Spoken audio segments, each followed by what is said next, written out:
የደርግና የአየር ኃይሉ ጀነራል ትዝታዎች ክፍል 15 ወያኔና ሻዕቢያ የሰነዘሩት የተቀነባበረ ውጊያ፣ የተለያዩ የጦር ክፍሎች እንቅስቃሴ። ከአሁን በፊት እንደገለጽኩት ወያኔ ደብረ ታቦርን በያዘበትና ባህር ዳር ላይ ስጋት በፈጠረበት ወቅት ከአስመራ አንድ ክፍለ ጦር በማምጣት ሁኔታውን መቀየር እንደቻልን ደብረ ታቦርንም መልሰን እንደያዝን ይታወሳል። በዚህ ምክንያት የአካባቢው ደህንነት ከሞላ ጎደል ተሻሽሎ ነበረ። በዚህ ወቅት ሻዕቢያ ኤርትራ ውስጥ በሁለተኛ አብዮታዊ ሰራዊት ሁአሰ ላይ ከፍተኛ የማጥቃት ውጊያ በመሰንዘሩ ሰራዊቱን ውጥረት ላይ ጣለው። የሻዕቢያ ዓላማ የአስመራን አውሮፕላን ማረፊያ እንዳንጠቀምበት ጫና ለማድረግ ስለሆነ የተከፈተው ውጊያ አደገኛ ነበረ። ይሄንን አደጋ ለመከላከልና የሻዕቢያን ዓላማ ለማክሸፍ ሁአሰ ለ603ኛ ኮር የላከው ክፍለ ጦር እንዲመለስለት ወሰንን። ይሁንና ውሳኔው ተግባራዊ ከመሆኑ በፊት የ603ኛ አመራር አባላትን ስለ ሁአሰ ችግር ለማስረዳት እንዲሁም ለምን ክፍለ ጦሩ መመለስ እንዳለበት ለማሳመን ፕሬዝዳንት መንግስቱና እኔ ባህር ዳር ሄድን። እዚያም ባካሄድነው ውይይት የኮሩ አዛዥ ብርጋዴር ጀነራል አበበ ኃይለ ሥላሴንና መምሪያ መኮንኖቹን በማሳመን ክፍለ ጦሩ እንዲመለስ የተስማማን ሲሆን ይህ ክፍለ ጦር የያዘውን የመከላከያ ስፍራ የ603ኛ ኮር ጦር እንዲይዘው ተደረገ። በሌላ በኩል የ603ኛ ኮር ግንባር አሁንም አሳሳቢ በመሆኑ ከ3ኛ አብዮታዊ ሰራዊት ግንባር የአየር ወለድ ክፍለ ጦር እንዲመጣ ተወሰነ። ይህ ከደሴ የሚመጣው የአየር ወለድ ክፍለ ጦር ሙሉ በሙሉ ስልጠናውን ስላልጨረሰ የውጊያ ብቃቱ አስተማማኝ አልነበረም። ይሁንና ለአርማውና ለክፍሉ ስም ሲል ከሌሎች እግረኛ ክፍለ ጦሮች በተሻለ ሁኔታ እንደሚዋጋ ስለተገመተ ወደ ደብረ ታቦር እንዲነቃነቅና ለ3ኛ ኮር በተጠባባቂነት ተይዞ ስልጠናውን እዚያው ግንባር ላይ እንዲያጠናቅቅ ታዘዘ። በዚህ አይነት ሁኔታ የሁአሰን ጥያቄ ካሟላንና የ603ኛን ኮር አመራር አባላት ስላለባቸው ኃላፊነት በዝርዝር ከገለጽንላቸው በኋላ ፕሬዝዳንት መንግስቱና እኔ ተመለስን። ከባህር ዳር የተመለስነው የኮሩ አዛዥ ብርጋዴር ጀነራል አበበ ኃይለ ሥላሴ ቀደም ብሎ ከደረሰበት ወታደራዊ ውድቀት ትምህርት እንዳገኘ በማመንና ዳግመኛ ተመሳሳይ ስህተት እንደማይሰራ በመገመት ነበረ። አዲስ አበባ ከተመለስን በኋላ በየግንባሩ ስላለው ወታደራዊ ሁኔታ እየገመገምን ለእያንዳንዱ የሚያስፈልገውን ድጋፍ ለማቅረብ ዝግጅት በማድረግ ላይ ሳለን ወያኔ ደብረ ታቦርን ለሁለተኛ ጊዜ አጠቃ። ወያኔ ይህንን ሲያደርግ ከግንባሩ ጦር መነሳቱንና በተለይም ጥሩ የውጊያ ልምድ የነበረውና ከአስመራ የመጣው ክፍለ ጦር ወደ ኤርትራ መመለሱን መረጃ እንደደረሰው ግልጽ ነበረ። እዚህ ላይ መጥቀስ የሚያስፈልገው ወያኔም ሆነ ሻዕቢያ ወታደራዊ መረጃ የማግኘት ችግር እንዳልነበረባቸውና የእርስ በእርስ ውጊያ እንደመሆኑ መጠን ወኪሎቻቸውን በውስጣችን ማስቀመጥ ችለው እንደነበረ ነው። የወያኔ እንቅስቃሴና የመንግስት መከላከል። ወያኔ ደብረ ታቦርን ለሁለተኛ ጊዜ ሲያጠቃ በቅድሚያ የኮሩን ማዘዣ ጣቢያ በመምታት ዝና ቁጥጥር እንዳይኖር አድርጎ ፊት ለፊቱ የነበረውን ጦር አጠቃ። ጦሩም አጠገቡ ባለው አመራር እየተመራ የተናጠል ውጊያ ለተወሰነ ጊዜ አድርጎ የያዛቸውን ቁልፍ የመከላከያ ስፍራዎች በመልቀቅ ወደ ኋላ ፈገፈገ። የኮሩ ማዘዣ ጣቢያ በቅድሚያ ስለተመታ ለክፍለ ጦሮቹ አስፈላጊውን አመራር የሚሰጥ አካል ካለመኖሩም ሌላ በተጠባባቂነት የተያዘው የአየር ወለድ ክፍለ ጦርም ቦታውን አስቀድሞ ለቆ ነበረ። እዚህ ላይ መጠቀስ ያለበት ነገር ወያኔ ሰራዊት ውስጥ ሰርጎ በመግባቱ ጥቃቱ ሲከፈት በጦር ውስጥ የተሰገሰጉት የወያኔ ካድሬዎች ሰራዊቱ ጠንክሮ ከመዋጋት ይልቅ የመከላከያ ስፍራዎችን በቀላሉ እየለቀቀ እንዲሄድና እንዲበተን ማድረጋቸው ነው። በዚህ ረገድ በተለይ በምርኮ ላይ ቆይተው ቅስቀሳ ከተደረገላቸውና ከተመለመሉ በኋላ ወደ ወገን ተመልሰናል በሚል በሰራዊት ውስጥ እንደገና የተሰለፉት ወታደሮች ከፍተኛ ፍራሽ ሚና ተጫውተዋል። ከነዚህ ሌላ ደግሞ በአንድ ወይም በሌላ መልኩ መንግስትን የሚቃወሙ ኃይሎች በአስገዳጅ ሁኔታ ለሰራዊቱ የተመለመሉና በቂ ስልጠና ሳያገኙ ወደ ጦር ግንባር የተላኩ ወታደሮችም ለውድቀቱ አስተዋጽኦ ነበራቸው። በዚህ በሁለተኛው የደብረ ታቦር ወረራ ላይ ሁኔታውን የበለጠ ያባባሰው በከተማው አቅራቢያ በተከማቸ የከባድ መሳሪያ ጥይቶች ላይ ከሩቅ ርቀት የተተኮሰ የመድፍ ጥይት አርፎ ስላቀጣጠለው ነው። የፍንዳታው ድምፅና ቃጠሎ በአካባቢው ሽብር ፈጥሮ ነበረ። በዚህ ውጊያ ወቅት ወያኔ ደብረ ታቦርን በቀላሉ ከመቆጣጠሩም ሌላ የሚያፈገፍገውን ጦር እያጠቃ ወደ ባህር ዳር መጠጋት ቻለ። የኮሩ አዛዥ ጥቂት አጃቢዎቹን አስከትሎ ባህር ዳር ሲገባ የደቡብ ጎንደር አንደኛ ጸሐፊ ጀነራል ኃይሌ መለስ፣ የምስራቅ ጎጃም አንደኛ ጸሐፊ ጓድ በጋሻው አታላይና ሌሎችም የአካባቢው ባለስልጣናት በሁኔታው በመደናገጥ ማዕከላዊ መንግስት መመሪያ እንዲሰጣቸው በተደጋጋሚ ጥያቄ ማቅረብ ጀመሩ። ከዚያም ወያኔ አሁን ባህር ዳርን ያዘ በሚል ስጋት ከተከታዮቻቸው ጋር ከተማዋን ለቀው ወጡ። የሚያፈገፍገው ጦርም ከስነ ስርዓት ውጪ በመሆንና የአዛዦቹን መመሪያ በመጣስ ወደ አዲስ አበባ አቅጣጫ ማምራቱን ሰማን። በዚህ ወቅት የአካባቢው አመራር አካላት ባህር ዳር በወያኔ ተያዘ የሚል መልእክት ለማዕከላዊ መንግስት አስተላለፉ። ዜናው ለማዕከላዊ መንግስት በጣም አስደንጋጭ ነበረ። ዜናው ትክክለኛ መሆኑን ለማረጋገጥና ከተቻለም የሚያፈገፍገውን ጦር አንድ ቦታ በመግጠም መልሶ ለመቋቋም ደርግ ጽሕፈት ቤት ከነበረው የልዩ ጥበቃ ብርጌድ አንድ ሜካናይዝድ ሻምበል ጦር ተላከ። ከዚያም ቀደም ሲል ከድሬዳዋ እንዲመጣ የተደረገው 11ኛ ክፍለ ጦር ለባህር ዳር ከተማ ጥበቃ እንዲያግዝ ተብሎ በአስቸኳይ ወደዚያው እንዲነቃነቅ ታዘዘ። ከልዩ ጥበቃ ብርጌድ የተላከው ሜካናይዝድ ሻምበል ጦር ወደ ባህር ዳር እንዲነቃነቅ የተደረገው በአንድ በኩል የሚያፈገፍገውን ጦር ሞራል መልሶ ለመገንባት ሲሆን፣ በሌላ በኩል ደግሞ ለፖለቲካ አመራሩና ለጦሩ መሪዎች ጥበቃ ለማድረግ ነበረ። ቀደም ሲል በሀገሪቱ ውስጥ የሚካሄደው የእርስ በርስ ጦርነት እየተስፋፋ ስለሄደ የሕዝብን ድጋፍ ለማሰባሰብ እንዲቻል አንዳንድ የኢኮኖሚ ፖሊሲ ማሻሻያ እርምጃዎች እንዲወሰዱ በማዕከላዊ ኮሚቴ ደረጃ ውሳኔ ተሰጥቶ ነበረ። ከእነዚህ ውሳኔዎች መካከል የግለሰቦች ኢንቨስትመንት ጣሪያ ወደ 500,000 ብር ከፍ እንዲል፣ የቅይጥ ኢኮኖሚ ፖሊሲ ተግባራዊ እንዲሆን፣ የአምራቾች ኅብረት ሥራ ማኅበር በፈቃደኝነት ብቻ እንዲመሰረቱ ነበረ። እስከዚያን ጊዜ ተመስርተው የነበሩትም ቢሆን በፈቃደኝነት ላይ ያልተመሰረቱ ከሆኑ ሊፈርሱ እንደሚችሉ ዋና ዋናዎቹ ጉዳዮች ነበሩ። በተጨማሪም የእህል ሰብል ገበያ ድርጅት አሰራር እንደሚለወጥና ድርጅቱ ከገበሬዎች እህል አስገድዶ መግዛት እንደማይችልም ተገልጾ ነበረ። እነዚህ የፖሊሲ እርምጃዎች ቀድሞም ቢሆን በተለያዩ ደረጃዎች በመነሳታቸው አስፈላጊ መሆናቸው ቢታመንም አሁን በሁኔታዎች አስገዳጅነት መወሰዳቸው አግባብ አይደለም የሚሉ ወገኖችም ነበሩ።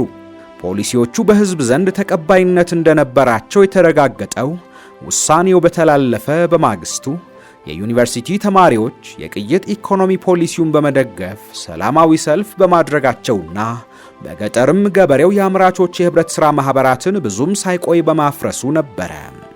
በተለይ የእህል ሰብል ገበያ ድርጅት አሰራር መቀየሩ ሁሉንም ህብረተሰብ ያስደሰተና ተቀባይነት ያገኘ እርምጃ ነበረ። በዚህ ማዕከላዊ ኮሚቴ ስብሰባ ላይ ፖለቲካውን በሚመለከት በሀገሪቱ ውስጥ ከአንድ ፓርቲ በላይ ሊኖር እንደሚችልና አስቀድሞ በአዋጅ ተከልክሎ የነበረው ሁኔታ መሻሩና ኢሰፓም የኢትዮጵያ ዲሞክራሲያዊ አንድነት ፓርቲ ተብሎ በአዲስ መልክ እንደሚደራጅ ተገልጾ ነበረ። እነዚህ የፖሊሲ እርምጃዎች ሲወሰዱ ከአሁን በፊት እንደሚደረገው በፓርቲው አካላት ውስጥ ውይይት ሳይደረግባቸውና አባላት ሳያምኑበት መተላለፋቸው አንዳንድ ሰዎችን አላስደሰተም። በተለይም አንዳንዶቹ ሲደግፉት ከነበረው ስርዓት ውጪ ሌላ የመድብለ ፓርቲና ወደ ካፒታሊስት ስርዓት የሚያመራ ስርዓት መቀየሱን አልደገፉም ነበረ። በወቅቱ የዓለም አቀፍ ሁኔታው መቀየሩን ባለማገናዘብና የሕዝብን ፍላጎት ባለማጤን የራስ እምነትን ብቻ እንደ ትክክለኛ ጽንሰ ሐሳብ ወስዶ በሌሎች ላይ ለመጫን መሞከር መጨረሻው እንደማያምር ያሳየ ክስተት ተፈጠረ። የባህር ዳር ሁኔታ እጅግ አሳሳቢ በመሆኑ ከስፍራው ያፈገፈገውን ጦርና የፖለቲካ አመራር አባላቱ ያሉበትን ሁኔታ ለመመልከት እንዲሁም የጎንደርን ሁኔታ ለመቃኘት እሁድ ቀን በጠዋት ጦሩና የፖለቲካ አመራሩ ወደ ሰፈሩበት ቦታ በሄሊኮፕተር ተጓዝኩኝ። የሰፈሩበትን አካባቢ በሬዲዮ መገናኛ ገልጸውልን ስለነበረ የደብረ ማርቆስ ባህር ዳርን ዋና አውራ ጎዳና በመከተል በቀላሉ አገኘናቸው። ከቤተ መንግሥት የተላከው የልዩ ጥበቃ ብርጌድ ሜካናይዝድ ሻምበል ጦር አስቀድሞ በቦታው ላይ በመድረሱና በጸጥታ ረገድም አካባቢው የተረጋጋ ስለነበረ በስፍራው ላይ ያለ ችግር በማረፍ ከአባላቱ ጋር ተገናኘው። የክልሉ አመራር አባላት በወቅቱ ሞራላቸው ወድቆና እርስ በርሳቸው በቀና መንፈስ መነጋገር እንኳን ተስኗቸው አገኘኋቸው። የሰራዊቱን አመራር በቅርብ ለመከታተል ወደ ስፍራው ተልኮ የነበረውን ሜጀር ጀነራል መስፍን ገብረ ቃልን እዚያው ስላገኘሁት ሁኔታውን በዝርዝር አስረዳኝ። ይሄውም ዋናው ችግር በ603ኛ ኮር አመራር በተለይም በአዛዡ በብርጋዴር ጀነራል አበበ ኃይለ ሥላሴ ድክመት የተነሳ ጦሩ በቀላሉ ደብረ ታቦርን እንደለቀቀና ከዚያም ከሥነ ሥርዓት ውጪ የሆነውና የተበተነው ጦር ባህር ዳር ሳይቆም ያለውን መሳሪያ እየያዘ ወደ አዲስ አበባ አቅጣጫ መጓዙን ገለጸልኝ።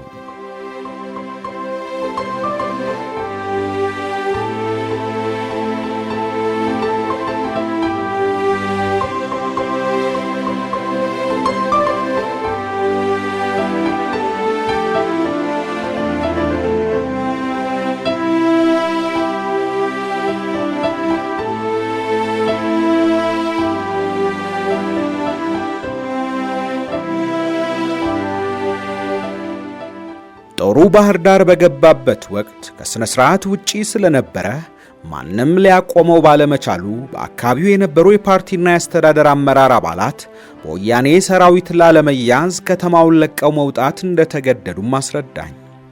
ካፈገፈገው ሰራዊት መካከል በተለይ ከፍተኛ የዲሲፕሊን ጉድለት ያሳይ የነበረው የአየር ወለድ ጦር እንደሆነም ገለጸልኝ።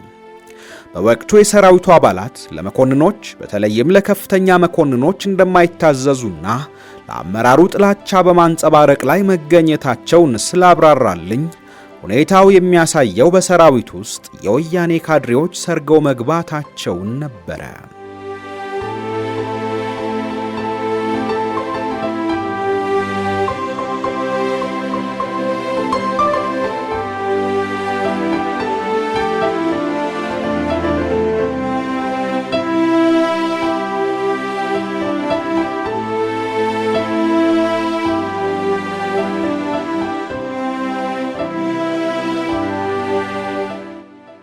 ለጊዜው ከቤተ መንግሥት የተላከው ጦር ዲሲፕሊን የነበረው በመሆኑና አመራር አካላቱን በመጠበቅ ላይ ስለሚገኝ ከሥነ ሥርዓት ውጪ ያለው ጦር በእነሱ ላይ ስጋት እንደማይፈጥር ግልጽ ነበረ።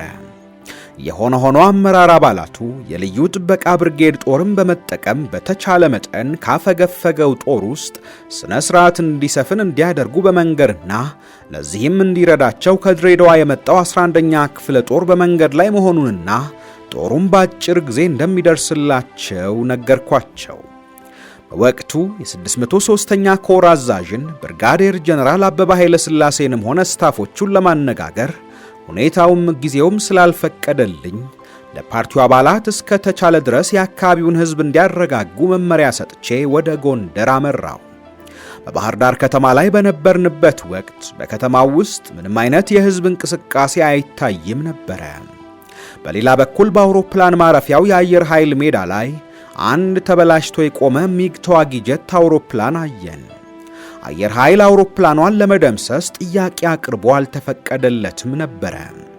ጎንደር አውሮፕላን ማረፊያ ላይ የክልሉ አንደኛ ጸሐፊ ጓድ ገዛኸኝ ወርቄና ሌሎች ባለስልጣናት ከተቀበሉኝ በኋላ በቀጥታ ወደ 603ኛ ኮር ጠቅላይ መምሪያ በማምራት ስለ አካባቢው የጸጥታ ሁኔታ መግለጫ ተቀበልኩኝ። ለጊዜው የኮሩ ቀሪ ክፍል በእጁ ያለውን ጦር ቁልፍ የሆነ ቦታዎችን በማስያዝ ክልሉን እንደሚጠብቅና ከነርሱም ጋር የአካባቢው ሚሊሻ ተሰልፎ ጥበቃውን በማጠናከር ላይ እንደሚገኝ ተገለጸልኝ። እኔም ማዕከላዊ መንግስት ባህር ዳርን መልሶ ለመያዝ ስለሚያደርገው ዝግጅት በመግለጽ አካባቢያቸውን ከህዝቡ ጋር በመሆን ጠንክረው እንዲጠብቁ በማበረታታትና የ603ኛ ኮር አመራርን እንደገና በአዲስ ለማዋቀር መዘጋጀታችንን አስረዳው። ከዚያም ማታውኑ ከነርሱ ጋር በመወያየት ካሳለፍኩ በኋላ በማግስቱ ወደ አዲስ አበባ ተመለስኩኝ። አዲስ አበባ ስመለስ በፕሬዝዳንት መንግስቱ ሰብሳቢነት የፓርቲ አመራር አባላት፣ የመንግስት ባለስልጣናት፣ ከፍተኛ ወታደራዊ መኮንኖችና ታዋቂ ግለሰቦች በደርግ ጽሕፈት ቤት አዳራሽ ጉባኤ ላይ ተቀምጠው አገኘው። ጉባኤው ይወያይበት የነበረው አጀንዳ በሀገሪቱ ስለሚታየው የወታደራዊና የጸጥታ ችግር እንዲሁም ህብረተሰቡ ማድረግ ስለሚገባው ጉዳይ ሲሆን በዚህ አስቸጋሪ ወቅት ከህብረተሰቡ ሁኔታውን ሊለውጥ የሚችል ድጋፍ መጠበቅ አስቸጋሪ ነበረ። የሆነ ሆኖ ወቅታዊ ሁኔታውን ለተሰብሳቢዎቹ ማሳወቁ መልካም ቢሆንም ከተሰብሳቢዎቹ መካከል ግን አንዳንድ ግለሰቦች የመንግስትን ድክመት በመረዳት የወታደራዊ ክፍሉን ለመተቸት አጋጣሚውን ሲጠቀሙበት ነበረ። ጉባኤው ካበቃ በኋላ በጎጃምና በጎንደር ስላደረኩት ጉብኝት ከፕሬዝዳንት መንግስቱ ጋር ተነጋግሬ በቀጣዩ ማድረግ ስለሚገባን እንቅስቃሴ አንዳንድ ሐሳቦችን ተለዋወጥን። ከፍ ሲል እንደጠቀስኩት ከድሬዳዋ የመጣው 11ኛ ክፍለ ጦር ጉዞውን በመቀጠል ከባህር ዳር የወጡትን የአመራር አባላት በመንገድ ላይ አግኝቶ አንዳንድ መረጃዎች ከተቀበለ በኋላ ከሌላው ጦር ጋር ሳይቀላቀል እንቅስቃሴውን ወደዚያው አደረገ። ከጥቂት ጊዜ በኋላም ያለምንም ችግርና ግጭት ባህር ዳር ከተማ ገባ። ከሁኔታውም እንደተረዳነው ወያኔ ደብረ ታቦርን አስለቅቆ ከያዘ በኋላ የሚያፈገፍገውን ጦር በመከተል ባህር ዳር ድረስ መጣ እንጂ ከተማዋን ለመያዝ ዓላማም አልነበረውም። በወቅቱ የወያኔ ካድሬዎች የሚሸሸውን ጦር እየተከተሉ ከተማ ውስጥ በመግባት ሽብር በመፍጠራቸው የፓርቲና የመንግስት አመራር አባላት ባህር ዳር በወያኔ እንደተያዘ በመገመት አካባቢውን ለቀው እንደወጡና ሁኔታውንም በዚህ መልክ ለማዕከላዊ መንግስት እንዳመለከቱ ግልጽ ነበረ። ለማንኛውም የ11ኛ ክፍለ ጦር ባህር ዳር መግባትና ከተማውም እንደገና በመንግስት እጅ መሆኑ ለጊዜውም ቢሆን ለማዕከላዊ መንግስት ከፍተኛ እፎይታ ሰጥቶ ነበረ። ይህንን የ11ኛ ክፍለ ጦርን ባህር ዳር የመግባት ዜና ለፕሬዝዳንት መንግስቱ በስብሰባ ላይ ያለ በስልክ ስገልጽለት ምን ያህል ደስ እንዳለው አስታውሳለሁ። የ11ኛ ክፍለ ጦር ባህር ዳር መግባትና ከተማዋን መቆጣጠሩ 603ኛ ኮርን እንደገና መልሶ ለማቋቋም እድል ስለሰጠን የኮሩን ጠቅላይ መምሪያ ባህር ዳር ላይ በመመስረትና ለኮሩ አዛዥነት ብርጋዴር ጀነራል ዋሲሁንን በመመደብ ጦሩን መልሰን አደራጀን። ከዚህ ሌላ ለኮሩ ምክትል አዛዥ ብርጋዴር ጀነራል ወጋየሁን በመመደብና የእርሱን ማዘዣ ቦታ ጎንደር ላይ በማድረግ የሰራዊቱ ዋና ግዳጅ ባህር ዳርና ጎንደር ከተሞችን ከወያኔ ወረራ መከላከል እንዲሆን አደረግን። የባህር ዳር ከተማ በመንግስት እጅ ተመልሶ በገባ ጊዜ ከከተማው ለቀው የነበሩት የፓርቲና የመንግስት አመራር አባላት ወደ ቦታቸው የተመለሱ ቢሆንም በህብረተሰቡ ዘንድ ግን ተቀባይነት አልነበራቸውም። በሌላ በኩል ለዚህ ወታደራዊ ውድቀት የመጀመሪያ ተጠያቂ የነበረው ብርጋዴር ጀነራል አበበ ኃይለ ሥላሴ ከቦታው ተነስቶ አዲስ አበባ ሪፖርት እንዲያደርግ ታዘዘ። ወያኔዎች ደብረ ታቦርን ከያዙ በኋላ ቀጥለው የወሰዱት እርምጃ የሶስተኛ አብዮታዊ ሰራዊትን ጦር በደሴ ግንባር ማጥቃት ነበረ። ይህንን ያደረጉበት ምክንያት ከዚህ ግንባር ጦር ተቀንሶ ወደ አስመራ በመላኩና የግንባሩ ኃይል በመሳሳቱ ነበረ። ይሄውም ሁአሰ ወይም ሁለተኛ አብዮታዊ ሰራዊት ከአሁን በፊት ለሶአሰ ወይም ለሶስተኛ አብዮታዊ ሰራዊት የላከው ሶስተኛ ክፍለ ጦር እንዲመለስለት ጠይቆ በእርሱ ምትክ ሌላ ደህና ተዋጊ ነው የተባለ ክፍለ ጦር ከግንባሩ ተቀንሶ በመላኩ ነበረ። ሆኖም ሶአሰ ጠንካራ ተዋጊ የነበረው ሶስተኛ ክፍለ ጦር በእጁ ስለነበረ ወያኔ ፍላጎቱን በቀላሉ ለማሳካትና ደሴን ለመቆጣጠር አልቻለም። በተመሳሳይ ሁኔታም ሻዕቢያ በተደጋጋሚ ወደ አስመራ ለመጠጋት ሞክሮ ስላልተሳካለት የመንግስትን ትኩረት ወደ ሌላ አቅጣጫ ለመሳብ ባልተጠበቀ አካባቢ አጠቃ። ይሄውም ሻዕቢያ ከኦሮሞ ነጻነት ግንባር ኦነግ ጋር በማበርና በሱዳን መንግስት ትብብር አንድ ብርጌድ ጦር ወደ አሶሳ በወቅቱ ምስራቅ ወለጋ ክፍለ ሀገር በማጓጓዝ ምንም መከላከያ በሌላቸው ሰፋሪዎች ላይ ጥቃት ሰነዘረ። እነዚህ ሰፋሪዎች ከጎጃም የመጡ የአማራ ብሔረሰብ አባላት በመሆናቸው ብቻ ኦነግ ሆን ብሎ በዘረኝነት በመነሳሳት እንዲጠቁ ያስደረገ ሲሆን ሻዕቢያም አጋጣሚውን በመጠቀም የአሶሳን መሰረተ ልማት በማጥፋት በህዝብና በመንግስት ላይ ከፍተኛ ጉዳት አደረሰ። መንግስት ይሄንን ሁኔታ ዝም ብሎ መመልከት ይችል ስላልነበረ በአሰብ መንገድ ላይ ለጥበቃ አሰማርቶ የነበረውን ጦር ወደ አሶሳ በመላክ አካባቢውን ማረጋጋት ነበረበት። ጦሩ በቦታው በደረሰበት ወቅት ሻዕቢያም ሆነ ኦነግ ጥፋቱን አድርሰው አካባቢውን በመልቀቃቸው ሊያገኛቸው አልቻለም። ይሁንና በዚህ ጥቃት ሳቢያ ጦር ወደ አሶሳ በማነቃነቃችን የአሰብ ግንባር ኃይል ሊነሳ ችሏል። በመሆኑም ለወያኔና ለሻዕቢያ ቀጣይ ዘመቻ አመቺ ሁኔታ ተፈጠረላቸው። ሻዕቢያና ኦነግ አሶሳ ላይ በንጹሃን ዜጎች ላይ ያደረሱትን እልቂት በመገናኛ ብዙሃን ለሕዝብ እንዲገለጽ ስላደረግን የእነዚህን ድርጅቶች ዘረኝነት ለማጋለጥ ችለናል። ከዚህ ጊዜ በኋላ የወያኔና የሻዕቢያ ውጊያ እጅግ በተቀነባበረ ሁኔታ መካሄድ ስለጀመረ የማዕከላዊ መንግስት የመከላከል አቅም በከፍተኛ ደረጃ እየቀነሰ መጣ። በቅድሚያ ከፍተኛ የማጥቃት እንቅስቃሴ የጀመረው ወያኔ ሲሆን ውጊያውን የከፈተው በባህር ዳር ከተማ ላይ ነበረ። በእኛ በኩል ባህር ዳርን ለመከላከል እግረኛ ክፍለ ጦሮች ቁልፍ ቦታዎችን እንዲይዙ ከማድረጋችንም በላይ አንድ ሜካናይዝድ ክፍለ ጦር አደራጅተን ስልጠናውን እያካሄደ በተጠባባቂነት እንዲያዝ አድርገን ነበረ። በወቅቱ የባህር ዳር ግንባር ለረጅም ጊዜ ግጭት ባለመኖሩ አካባቢው የሰላም አየር የሰፈነበት ይመስል ነበረ። ውጊያ መከፈቱ ሪፖርት ሲደረግልኝ አደገኛ ሁኔታ ሊፈጠር እንደሚችል ወዲያውኑ ገባኝ። ውጊያው የተከፈተው ቅዳሜ ቀን ቤት እያለው ስለነበረ ከሚመለከታቸው ጋር በመሆን ሁኔታውን በቅርብ መከታተል ጀመርኩኝ። 603ኛ ኮር መጠነኛ ዝግጅት በማድረጉ የመጀመሪያውንና በተከታታይ የተሰነዘሩ ጥቃቶችን በደህና ሁኔታ ለመመከት ችሎ ነበረ። በዚህ ውጊያ ላይ 4ኛ ሜካናይዝድ ክፍለ ጦር ወሳኝ ሚና በመጫወቱ የዚህን ክፍል ውጊያ ለማኮላሸት ወያኔ በዚህ ክፍለ ጦር ላይ ከፍተኛ ርብርብ አደረገ። በቅድሚያ አመራሩን ለማስወገድ በተደጋጋሚ ጥቃት ሰንዝሮ የክፍለ ጦሩን አዛዥ ለመግደል በመቻሉ በውስጥ አርበኞች ድጋፍም ጭምር ይመስላል የሜካናይዝድ ጦር የውጊያ ብቃቱ እንደተዳከመ በኋላ ሪፖርት ተደርጎልናል። የዚህ ክፍለ ጦር አዛዥ የነበረው ከሶቪየት ኅብረት ወታደራዊ አካዳሚ በማዕረግ ተመርቆ የተመለሰ አንድ ወጣት መኮንን የነበረ ሲሆን የእርሱ መገደል ከፍተኛ ጉዳት አስከትሏል። ከዚያም በዚህ ግንባር ለ4 ተከታታይ ቀናት ከባድ ውጊያ ከተደረገና በሁለቱም ወገን ብዙ ጉዳት ከደረሰ በኋላ የባህር ዳር ከተማ በወያኔ እጅ ወደቀ። ከዚህ በኋላ የተረፈው ጦርና የአካባቢው አመራር አባላት ቦታውን ለቀው ወደ ምስራቅ ጎጃም አፈገፈጉ። በዚህ ጊዜ ረዳት ኃይል ከመሃል እንዳይመጣ ለማገድ ወያኔ አስቀድሞ ደጀንን በመቆጣጠሩ አጋዥ ጦር ለመላክ አልተቻለም። የደጀን ከተማ የአባይን ድልድይ ተሻግሮ ቁልፍና ከፍተኛ መሬት ላይ የምትገኝ ስለሆነ አስቀድሞ ቦታዋን የተቆጣጠረ ምቹ የመከላከያ ስፍራ በቀላሉ መያዝ ይችላል።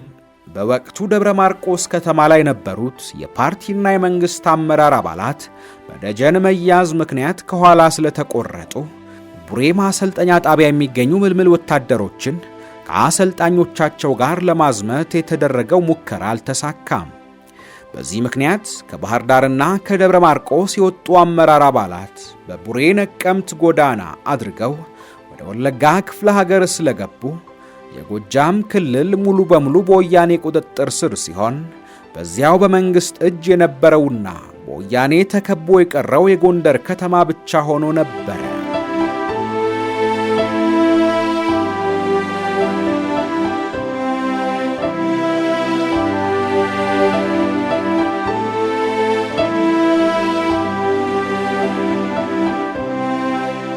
ውድ የኢትዮ ሜዳ ቤተሰቦች በምርጥ ገጾች ፕሮግራማችን የጀመርንላችሁ ታሪክ አላበቃም። ክፍል 16ን በቀጣይ ይዘንላችሁ እንቀርባለን። ውድ ቤተሰቦቻችን ቻናላችንን ሰብስክራይብ፣ ላይክ፣ ሼር እንድታደርጉ ሐሳብና አስተያየቶቻችሁን እንድታጋሩን በአክብሮት እንጠይቃለን።